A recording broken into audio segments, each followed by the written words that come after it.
When do we get things fixed so we don't have to worry about where I'm going to sleep the next night that it rains? One Canisteo resident is reacting to recent flash flooding following storms earlier this week. She says she wonders what and when something will be done to prevent it from happening again. Many Steuben County residents still piecing things back together 9 months after the remnants of Tropical Storm Debby ravaged the area. And the storms earlier this week caused even more damage in some parts of the county. And WENY's Lindsay Madison spoke with a Canisteo resident and the county legislature chair, who they say they're pushing for something to be done now rather than later. Should we expect this again in another 9 months, 12 months? When does it stop? Ann Zeltwanger is a Canisteo resident and lived through the 2021 and 2024 floods with major damage to her home. Earlier this week, heavy rain caused more flash flooding in some areas that were hit hard in the past, but Ann says she got lucky this time around. But for how long?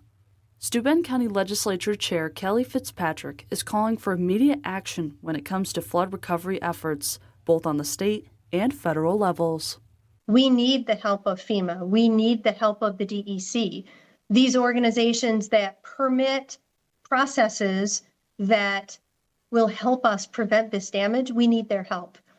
She says that we have to accept in our current environment that there are going to be more extreme weather events, and there are necessary steps that need to be taken to protect homes, farmland, and businesses. Fitzpatrick says the county needs to look into what and how to do that. Do we need bigger levees? Do we need different levees? Do we need cleaner creek beds? I think the answer to all of those questions is yes. Meanwhile, Ann, whose property borders Bennett's Creek, hopes something can be done sooner rather than later, because people like her don't want to and can't afford to watch history repeat itself yet again.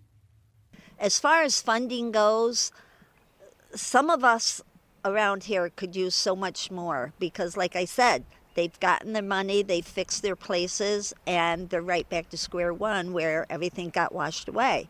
Fitzpatrick says the county is going to continue to work to prevent devastating floods in the future. Reporting from Steuben County, Lindsay Madison, WENY News.